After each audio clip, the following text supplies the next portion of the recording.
மழைத்தமிழின் கதை கேளு கதை கேளு இந்த 75வது நிகழ்வுக்கு வந்திருக்கும் அத்தனை பேரையும் வருக வருக என்று வரவேற்கிறேன்.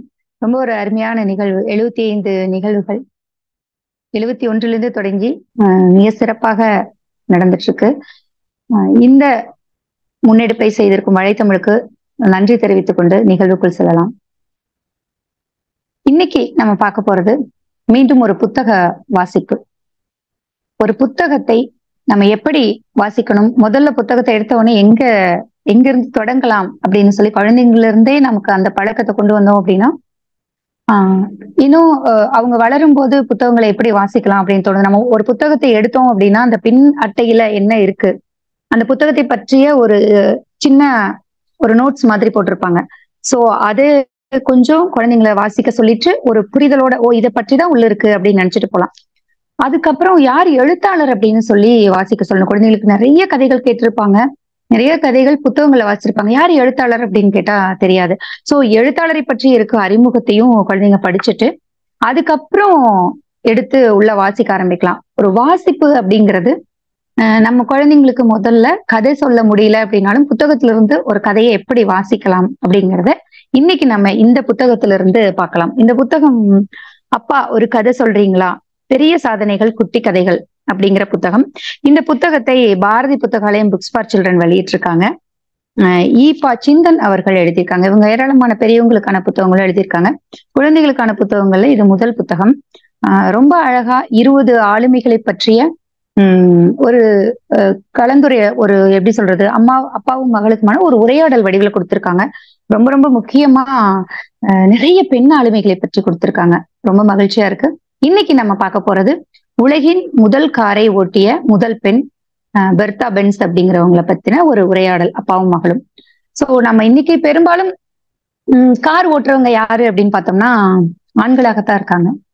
ஆனா உலகத்துல கண்டுபிடிச்ச முதல் காரை ஓட்டியது ஒரு பெண் தான். நம்மள எத்தனை பேர்த்துக்கு தெரியும்னு தெரியல. இதை படிக்கும்போது எனக்கு அவ்வளோ ஆச்சரியமா இருந்துச்சு.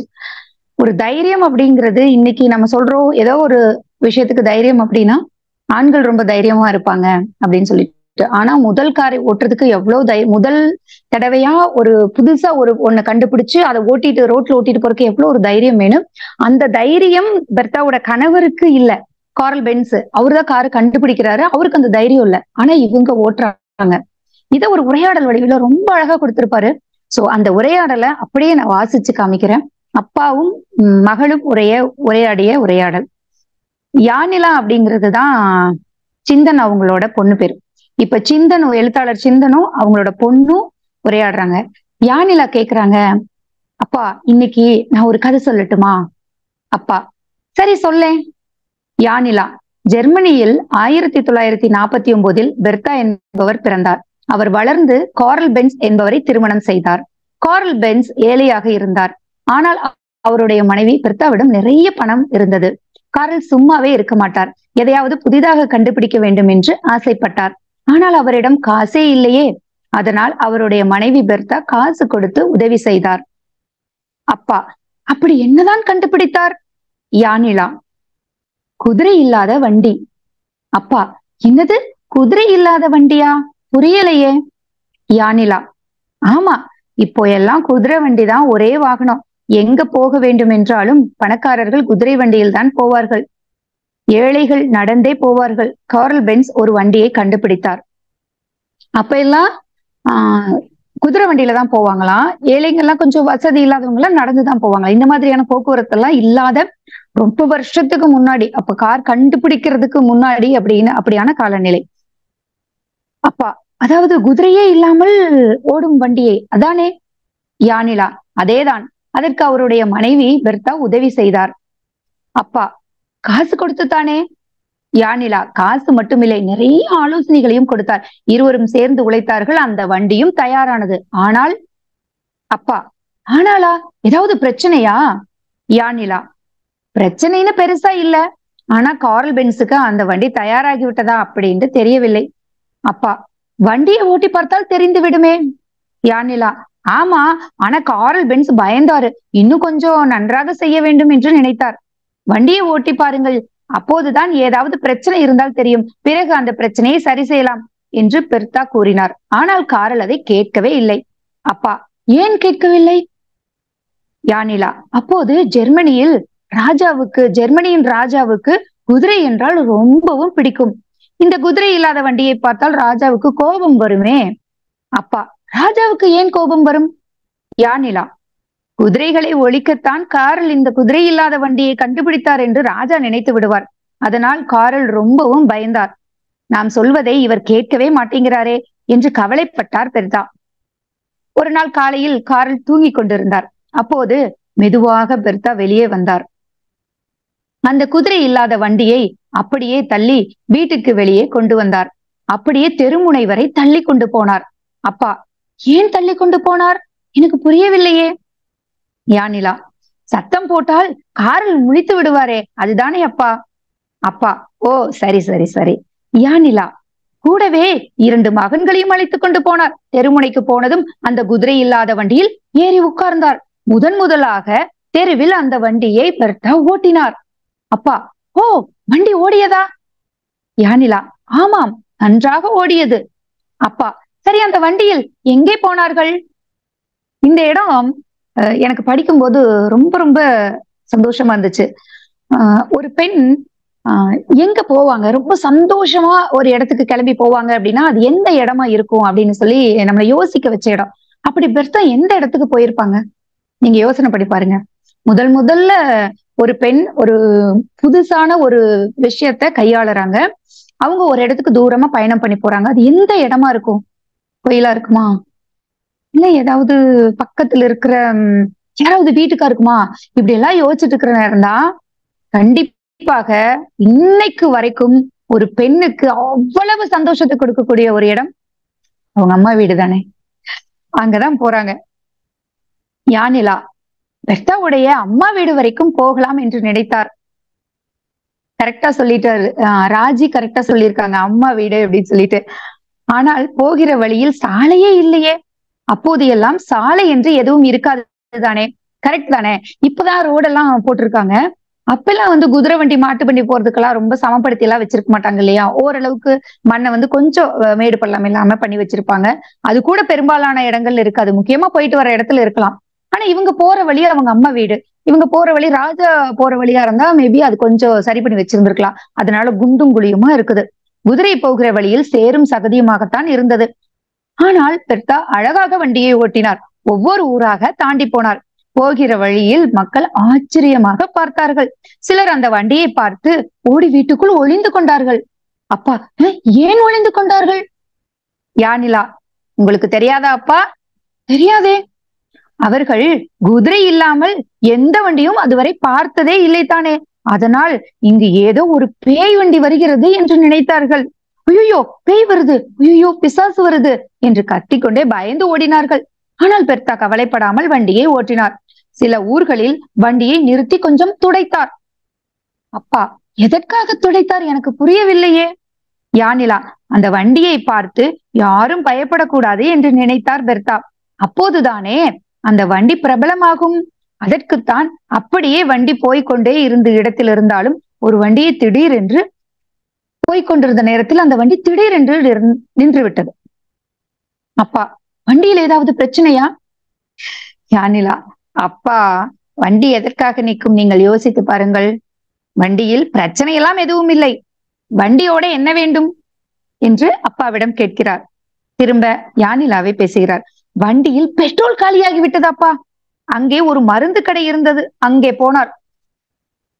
அப்பா, மருந்து கடைக்கா? எனக்கு புரியவில்லையே. ஆமாம் அப்பா, கார் கூட கண்டுபிடிக்காத ஒரு காலத்தில் பெட்ரோல் பங்க் இருக்குமா? யோசிச்சு பாருங்கள். அதனால்தான் அந்த மருந்து கடையில் ஒரு கெமிக்கல் ஆயிலை வாங்குகிறார். அதுவும் மொத்தமாக எல்லா பாட்டில்களையும் வாங்குகிறார். வண்டியில் ஊற்றுகிறார். திரும்பவும் வண்டியை கிளப்புகிறார். வண்டி கிளம்பியது.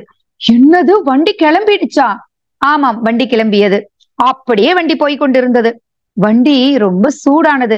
உடனே வண்டியை நிறுத்தி நிறைய தண்ணீர் ஊற்றி வண்டியின் சூற்றை குறைக்கிறார். பின்னர் திரும்பவும் வண்டியை ஓட்டுகிறார் பெர்த்தா. அப்பா, அம்மா வீட்டுக்கு போனாரா இல்லையா? அதை முதலில் நீ கூறிவிடு. யானிலா, 12 மணி நேரம் அந்த வண்டியை ஓட்டி அவருடைய அம்மா வீட்டிற்கு சென்று விட்டார். அப்பா, எவ்வளவு தூரம் போனார்? யோசித்து பாருங்களேன், எவ்வளவு தூரம் போயிருப்பார். 12 மணி நேரம் சேர்ந்து இன்னைக்கு ஒரு 10 கிலோமீட்டர் 20 கிலோமீட்டர் போறதுன்னா எவ்வளவு நேரம் ஆகும் அப்படின்னு நம்ம கால்குலேட் பண்ணிடலாம். முதலா கண்டுபிடிச்ச வண்டி 12 கிலோமீட்டர் போறதுக்கு எவ்வளவு நேரம் ஆயிருக்கும்னு நினைக்கிறீங்க? ஒரு அப்ராக்சிமேட்டா எவ்வளவு நேரம் ஆயிருக்கும் யோசிச்சு பாருங்களேன். ஒரு 12 மணி நேரத்துல எவ்வளவு கிலோமீட்டர் போயிருப்பாங்க அப்படின்னு கேக்குறாங்க. எவ்வளவு கிலோமீட்டர் போயிருப்பாங்க? ஒரு 10, 20, 30, 40, 50 இல்ல, 106 கிலோமீட்டர் போயிட்டாங்க. 106 கிலோமீட்டர் வண்டி ஓட்டினார் பெர்தா. அவர் ஓட்டியதுதான் இந்த உலகின் முதல் கார். பெர்தா தான் முதலாக, ரொம்ப சரியா சொல்லிட்டாங்க ராஜி, 100. பெர்தா தான் முதலாக அந்த காரை ஓட்டிய டிரைவர். பாருங்களேன், உலகத்திலேயே கண்டுபிடிச்ச முதல் காரை ஓட்டுனது ஒரு பெண்மணி தான். இன்னைக்கு எவ்வளவு பெண்கள் கார் ஓட்டுறாங்க அப்படின்னு சதவீத அடிப்படையில் எடுத்துக்கிட்டா, ஒவ்வொரு நாட்டிலையும் எடுத்துக்கிட்டாலும் கூட ரொம்ப கம்மியான அளவுதான் இருக்கு. அதுவும் சவுதி அரேபியா மாதிரியான அந்த மாதிரியான நாடுகள்ல இப்ப சமீபத்துலதான் 2018 தான் பெண்களுக்கு ஓட்டுறதுக்கான லைசன்ஸ் கொடுத்தாங்க அப்படின்னு நினைக்கிறேன். என் நினைவில் இருக்கிறது சரியா இருந்துச்சுன்னா அந்த கண்ட்ரியா தான் இருக்கும். சோ அங்க இன்னுமே பெண்களுக்கு வந்து இந்த மாதிரி வெளியில வர்றதுக்கான தடைகள் இருக்கு. சோ அப்போ முதல் காரை ஓட்டுனது பெர்தா அப்படிங்கிற பெண் தான். அந்த வண்டியை உருவாக்கிய வாசலில் அப்படியே அம்மா வீட்டிலிருந்து திரும்பவும் அவர் அதே வண்டியில் வந்தார். வாசலிலேயே காத்து கொண்டிருந்தார் கார்ல். அவருக்கு எப்படி இருந்திருக்கும்? வண்டியை வேற காணோம், பெர்தாவையும் காணோம், எங்கேயோ எடுத்துட்டு போயிட்டாங்களோ, என்ன ஆச்சோன்னு பயந்துட்டு காத்துட்டு இருந்திருப்பாரு இல்லையா? சாரி. பெர்தா அந்த வண்டியை ஓட்டி கொண்டு வருவதை பார்த்து ஆச்சரியமானார். அவருக்கு எப்படி இருந்திருக்கும்? அந்த வண்டியை பார்த்து ஓட்டிட்டு வரதை பார்த்தே பயங்கர ஆச்சரியமாயிருச்சு. அந்த வண்டியை உருவாக்கிய கார்லுக்கே நம்பிக்கை இல்லை. ஆனால் பெர்தா இந்த உலகத்திற்கு காரை அறிமுகப்படுத்தினார். அந்த வண்டியில் என்னென்ன மாற்றினால் நன்றாக இருக்கும் என்று பெர்தா ஆலோசனைகள் கூறினார். முதல் காரை ஓட்டுனது மட்டும் இல்லாம ஓட்டி முடிச்சுட்டு ஒரு ரிவ்யூ கொடுக்குறாங்க பாருங்க. நம்ம ஒரு படம் பார்த்தோம்னா, ஒரு புக்கு படிச்சா ஒரு ரிவ்யூ கொடுக்குற மாதிரி முதலாக உலகத்திலேயே வெளிவந்த காரை ஓட்டி பார்த்துட்டு, நீங்க இதெல்லாம் இந்த இடத்துல எல்லாம் சின்ன சின்ன மிஸ்டேக் இருக்கு, சரி பண்ணீங்கன்னா இந்த கார் இன்னும் நல்லா இருக்கும் அப்படின்னு சொல்லி ஒரு ஃபீட்பேக் கொடுக்குறாங்கன்னு வச்சுக்கலாமே.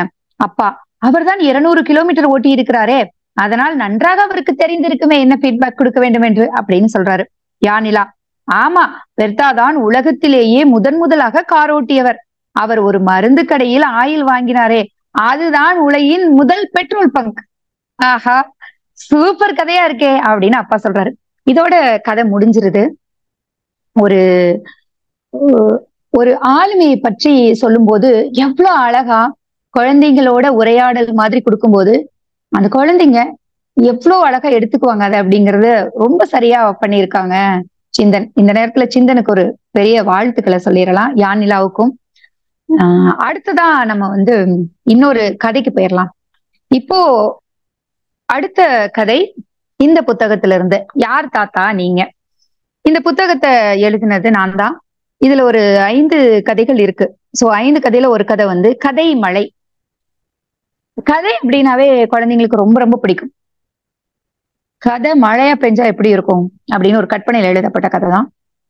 சோ முத்தம்மா பாட்டி தினமும் கதை சொல்லுவாங்க. சாயந்தர நேரம் அந்த ஊர்ல எல்லா குழந்தைகளையும் கூப்பிட்டு உட்கார வச்சு கதை சொல்லுவாங்க. சாயந்தரம் ஆச்சுன்னா கதை கேட்கறதுக்கு எல்லா குழந்தைங்களும் கூடி வந்துக்குவாங்க. சின்ன குழந்தையில இருந்து பெரிய குழந்தை வரைக்கும் எல்லாரும் உட்காந்துருப்பாங்க. சில நேரம் பெரியவங்க கூட வந்து கொத்துக்குவாங்க. ஏன்னா அவ்வளவு அழகா அந்த பாட்டி கதையை சொல்லுவாங்களாம். சோ அப்படிதான் அன்னைக்கும் கூடி உட்காந்துட்டு இருந்தாங்க. எல்லாரும் பேசிக்கிட்டு இருக்கிறாங்க. எல்லாரும் ஆளுக்கு ஒண்ணு சொல்றாங்க, பாட்டி இன்னைக்கு இந்த கதை சொல்லுங்க, பாட்டி இன்னைக்கு இந்த கதை சொல்லுங்க அப்படின்னு சொல்லிட்டு. ஆனா ஒரு குட்டி பாப்பா மட்டும் எந்திரிச்சு, அந்த பாப்பா பேர் சிந்துன்னு வச்சுக்கலாமே, சிந்து மட்டும் எந்திரிச்சு, பாட்டி எங்களுக்கு இன்னைக்கு அந்த இடி மலையெல்லாம் வருது இல்ல, அதுக்கு ஒரு கதை சொல்லுங்களேன் அப்படின்னு சொன்ன உடனே பாட்டி அப்படியா அப்படின்னு சொல்லிட்டு வெத்தலை பாக்க எடுத்து வாயில போட்டு நல்லா மென்னு யோசிச்சுட்டு அப்படின்னு சொல்லி வெத்தலைச்சியை துப்பி முடிச்சுட்டு யோசிக்கிறாங்க. என்ன பாட்டி கதை மறந்து போச்சா அப்படின்னு சொல்லி கேக்குறான் இன்னொரு குட்டி பையன். இல்ல கதையை சொல்லற கொஞ்சம் பொறுமையா இருங்க, ரோசனை பண்ண வேணாமா அப்படின்னு முத்தம்மா பாட்டி சொல்றாங்க. எல்லாரும் பாட்டிவே பாத்துட்டு இருக்கிறாங்க. பாட்டி நல்லா வெத்தலைய மென்னு சரி கதைய ஆரம்பிக்கலாமா அப்படின்னு சொல்றாங்க. எல்லாரும் பாட்டி கதை சொல்ற ஆரம்பிக்கிறவனே அப்படியே பாட்டி பக்கத்துல போய் இப்படி பாட்டிவே பார்த்துட்டு கொண்டிருக்கிறாங்க. இப்ப பாட்டி ஆரம்பிக்கிறாங்க. ஒரு நாட்டை ஒரு ராஜா ஆண்டுட்டு வந்தாராம். ஏன் பாட்டி எப்ப பார்த்தாலும் நீங்க வந்து இந்த ஒரு நாட்டை ஒரு ராஜா இருந்தாரோ, ஒரு ஊர்ல ஒருத்தர் இருந்தாங்கன்னா ஆரம்பிப்பீங்களா அப்படின்னு சொல்லி ஒரு குட்டி பையன் கேக்குறான். கேட்ட உடனே அப்படி இல்ல, அப்படி சொன்னாதானே ஒரு சொல்றதுக்கு நல்லா இருக்கும். சும்மா சும்மா பாதியில போய் சொன்னா நல்லா இருக்காதுல்ல. கம்முனு இரு, நீ பேசாத அப்படின்னு சொல்லி இன்னொரு பாப்பா சொல்றா. பாட்டி கதை சொல்ல சொல்ல எது குறுக்குல வர்ற நீ, கம்முனு இரு அப்படின்னு சொன்ன உடனே சரி சரின்னு அவன் உட்காந்துக்கிட்டான். அப்ப பாட்டி கதையை மறுபடியும் ஆரம்பிக்கிறாங்க. ஒரு நாட்டை ஒரு ராசா ஆண்டுட்டு வந்தாராமா.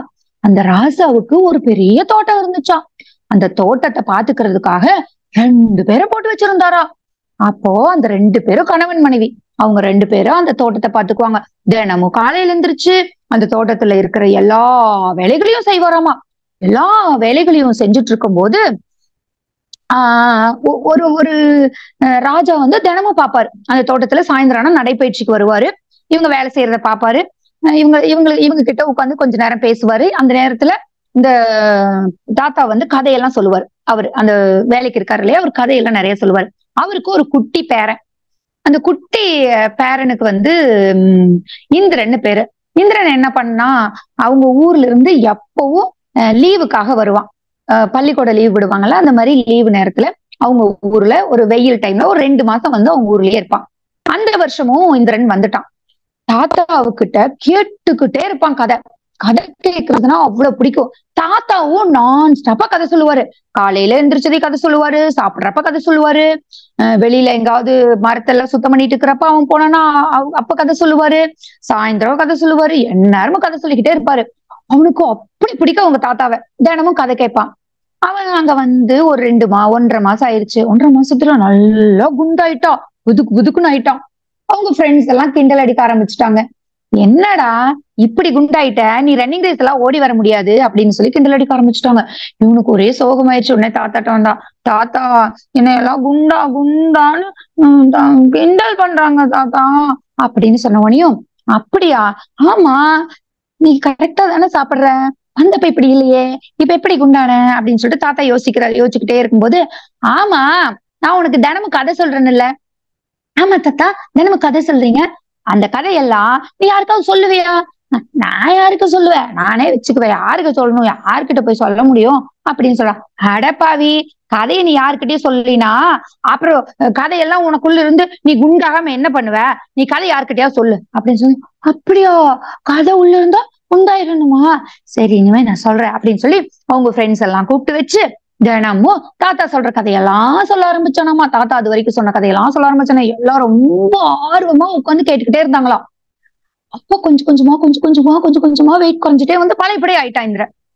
அவனுக்கு ரொம்ப சந்தோஷமாயிருச்சு. மறுபடியும் ஒரு 10-20 நாள் ஆச்சு. மறுபடியும் குண்டாயிட்டான். தாத்தா என்னடா அது, திரும்பவும் எப்படா குண்டான, நீ கதையை சொல்றியா இல்லையா? சொன்னேன் தாத்தா, கொஞ்ச நாள் கேட்டாங்களா, அப்புறம் உங்களுக்கு போர் அடிச்சு போச்சு, நீங்க நல்ல கதையா சொன்னாதானே ஆகும், போர் அடிக்குது, அதனால அவங்க கேட்க மாட்டேன்ட்டாங்க தாத்தா அப்படின்னு சொன்னானா. ஓ அப்படியா, சரி யார்கிட்ட சொல்றது, ஆமா இந்த தோட்டத்துக்குள்ள எல்லாம் மரம் இருக்குல்ல, அந்த மரத்துக்கிட்ட போய் கதையை சொல்லு,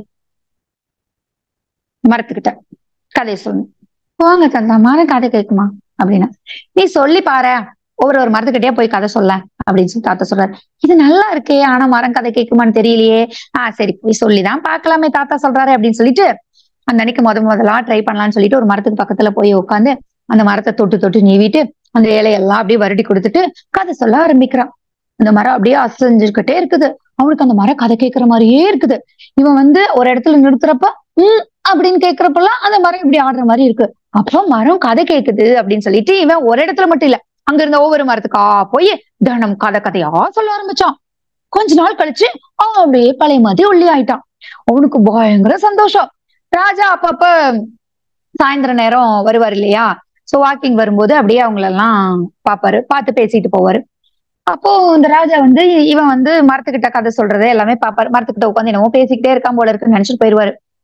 கொஞ்ச நாள் ஆச்சு, அங்க இருக்கிற மரம் எல்லாம் காய்க்கவே இல்லை. ராஜாவுக்கு ஒரு சந்தேகம் ஆயிடுச்சு, எந்த மரமே காய்க்கல. அப்போ இவங்க வேலை செஞ்சுட்டு இருக்கிற அந்த தாத்தாவுக்கு ஒரு டவுட் ஆயிடுச்சு, என்னடா இந்த வருஷம் மரமே காய்க்கலையே, எப்படி காய்க்காம போச்சு அப்படின்னு சொல்லிட்டு ராஜாவுக்கும் தெரிஞ்சிருச்சு, இவருக்கும் தெரிஞ்சிருச்சு என்னன்னு தெரியலையே அப்படின்னு சொல்லிட்டு, சரி என்ன பண்ணலாம், இப்படி காய்க்காம போனதுக்கு என்ன காரணமா இருக்கும், சரி இந்த ஊர்ல இருக்கிற ஒரு நல்ல மூத்த விவசாயி ஒருத்தங்களை வர சொல்லலாம், எப்படின்னு கண்டுபிடிக்கிறதுக்கு வர சொல்லலாம் அப்படின்னு சொல்லிட்டு ஒரு தண்டோரா போட்டு கொடுக்குறாங்க. தண்டோரா போட்ட உடனேயும் ஊர்ல இருக்கிற நிறைய விவசாயிகள் வராங்க. அதுல வர்த்தன் அப்படிங்கிற ஒரு விவசாயி தேர்ந்தெடுக்கிறார் ராஜா. அவர் கொஞ்சம் வயசானவரு, நிறைய விஷயங்கள் தெரிஞ்சு வச்சிருந்தார். அவர் வந்து இங்க ஒரு ஒரு வாரம் இருக்கிறார். ஒரு வாரம் இருந்துட்டு என்னென்ன நடக்குது அப்படிங்கறத அந்த தோட்டத்துக்குள்ள எல்லாம் பார்த்துட்டே இருக்கிறார். இந்த குட்டி பையன் போய் இந்திரன் போய் எல்லா இடங்கள்லயும் கதை சொல்லிக்கிட்டே இருக்கிறான். இத வந்து அவர் பார்த்துக்கிட்டே இருக்கிறாரு வர்த்தன். அப்பதான் நினைக்கிறாரு, ஓ கதை சொல்லிட்டு இருக்கானா அப்படின்னு சொல்லிட்டு இவர் போய் ஒரு மரத்துக்கு பக்கத்துல உட்காந்து இவரும் கொஞ்சம் கொஞ்சமா கதை சொல்ல ஆரம்பிச்சாரு. அப்புறம் ஒரு 2 நாள் கழிச்சு மரங்கள் எல்லாம் இவரு சொல்றது கேட்கிற மாதிரி இவருக்கு ஒரு ஃபீல் ஆச்சு. அதுக்கப்புறம் இவர் கேட்கிறாரு, ஆமா நீங்க ஏன் காய்க்கிறதே இல்ல அப்படின்னு சொல்லி மரத்துக்கிட்ட கேட்கிறாரு. மரம் முதல்ல பேசவே இல்லை. 2 நாள் தொடர்ந்து பேசும்போது 3ஆவது நாள் பேசிருச்சு. மரம் என்ன சொல்லி இருக்கும்? ஆமா, எங்களுக்குள்ள நிறைய கதை இருக்கு. இந்த கதையை எங்கேயாவது யாராவது கேட்டாதான் எங்களால காய்க்க முடியும் அப்படின்னு சொல்லிச்சு. ஐயோடா, அப்படியா? அப்போ உங்ககிட்ட எல்லார்கிட்டயும் கதை இருக்கு. ஆமா, என்கிட்ட இவ்வளவு கதை இருக்குது, அவங்கிட்ட இவ்வளவு கதை இருக்குது, இந்த மரத்துக்கிட்ட இவ்வளவு கதை இருக்குது, அந்த செடி கிட்ட இவ்வளவு கதை இருக்கு. இதெல்லாம் நாங்க யார்கிட்டயாவது சொன்னாதான் நாங்க வந்து காய்க்க முடியும் அப்படின்னு சொன்னவனையும், அச்சோ இப்போ என்ன பண்ணலாம் அப்படின்னு ஒரு அப்புறம் மறுபடியும் யோசனையில ஒரு ஐடியா வந்துருச்சு. என்ன பண்ணலாம்னா, நீங்க வந்து மேகத்துக்கிட்ட கதை சொல்லுங்க, சரியா அப்படின்னு சொல்றாரு. அப்படியா, சரின்னு சொல்லிட்டு மரங்கள் எல்லாம் ரொம்ப சந்தோஷமா மேகத்துக்கிட்ட கதை சொல்ல ஆரம்பிச்சுச்சு. மேகம் எல்லாம் எங்கெங்கயோ இருந்த மேகம் எல்லாம் கதை கேட்கறக்கு ஓடி வந்துச்சு. நிறைய கதைகள் சொல்லும் போது மேகங்கள் ரொம்ப சந்தோஷமா ஆடி பாடி கதைகள் எல்லாம் கேட்டுச்சு. கொஞ்ச நாள் கழிச்சு மரங்கள் எல்லாம் காய்க்க ஆரம்பிச்சிருச்சு. ஆனா மழை பெய்யல.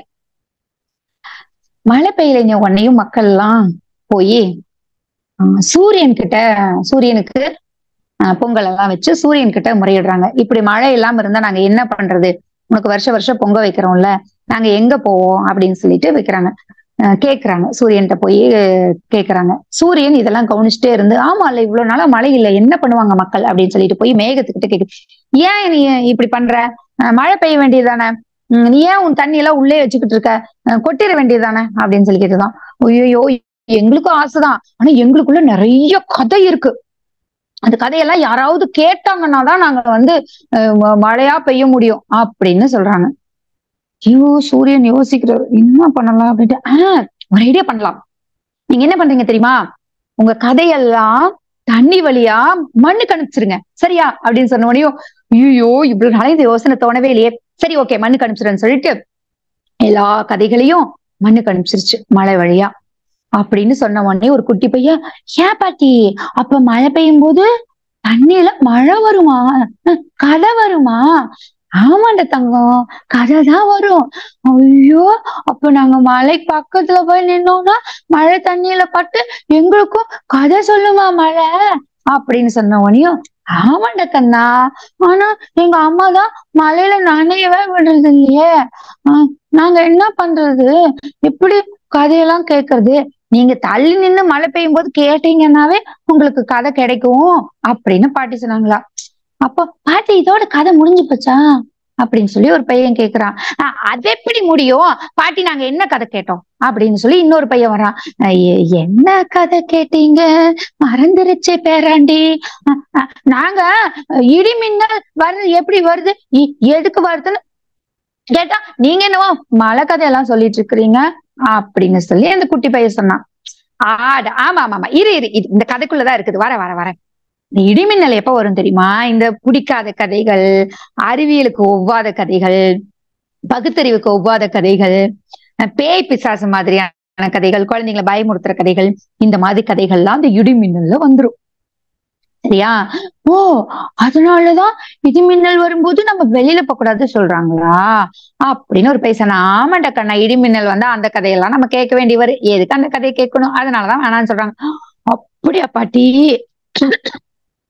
சாரி, அப்படியா பாட்டி, அப்ப தெரியாம நம்ம வெளியில நின்னுட்டு இருந்தா இடிமின்னல் வரும்போது அந்த கதை நமக்குள்ள போயிடுமா? அதுக்குதான் காதை பொத்திக்கணும்னு சொல்லுவாங்க இல்லையா? கண்ணை மூடிக்கணும் மின்னல் வந்தா, காதை பொத்திக்கணும் இடி இடிச்சா, இப்படி எல்லாம் சொல்லுவாங்க இல்லையா அப்படின்னு பாட்டி சொன்னாங்க. சரி பாட்டி, எனக்கு இந்த கதை ரொம்ப பிடிச்சிருக்கு, நான் போய் என் ஃப்ரெண்ட்ஸ்ட எல்லாம் சொல்லுவேன் அப்படின்னு ஒரு குட்டி போய் சொன்னேன். போய் தாராளமா சொல்லு, எல்லார்கிட்டையும் சொல்லு அப்படின்னு இன்னொருத்தர் சொன்னான்.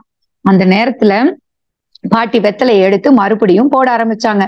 வெளியில மழை தூர ஆரம்பிச்சுது. மழை ஜோன்னு பெஞ்சுது. என்ன மழையா இருக்கும் அது?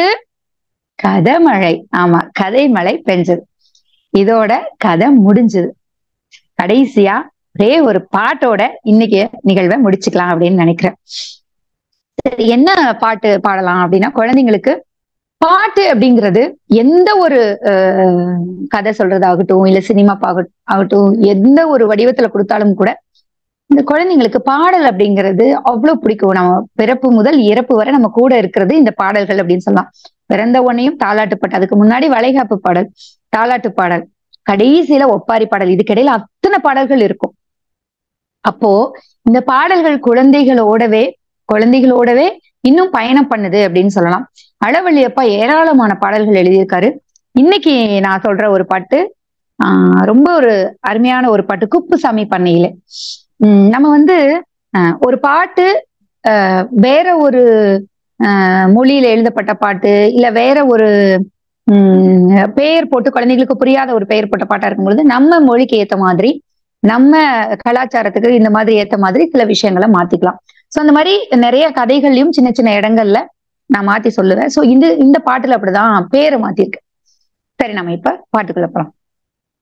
குப்புசாமி பண்ணையிலே உய்யா உய்யா ஓய், உய்யா உய்யா ஓய், பாடி ஆடின பறவைகள் உய்யா உய்யா ஓய், உய்யா உய்யா ஓய், அங்குகா இங்குக்கா அங்கும் இங்கும் கா கா கா, குப்புசாமி பண்ணையிலே உய்யா உய்யா ஓய், உய்யா உய்யா ஓய்.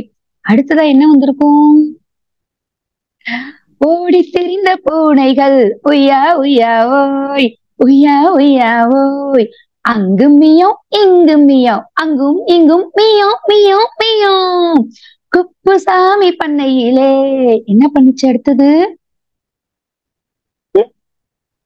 குதித்து திரிந்த நாய்கள் உய்யா உய்யா ஓய், உய்யா உய்யா ஓய், அங்கு லொல் இங்கு லொல் அங்கும் இங்கும் லொல் லொல் லொல், குப்புசாமி பண்ணையிலே சிரித்து மகிழ்ந்த மனிதர்கள் அங்கு ஹ இங்கு ஹ அங்கும் இங்கும் ஹ ஹ ஹ. இதோட பாட்டு முடிஞ்சது, கதையும் முடிஞ்சது. திரும்பவும் அடுத்த வாரம் சந்திப்போம். இந்த நிகழ்வில் பங்கேற்று சிறப்பித்த தோழமைகளுக்கு நெஞ்சார்ந்த நன்றிகள். இன்னும் கதைகளை கொண்டு சேர்த்து கொண்டே இருப்போம். இந்த நேரத்தில் வலைத்தமிழுக்கு ஒரு பெரும் நன்றியை தெரிவித்துக் கொள்கிறேன். தொடர்ந்து இந்த நிகழ்வை நடத்தி கொண்டிருப்பதற்காக. அடுத்த வாரம் சந்திப்போம். நன்றி.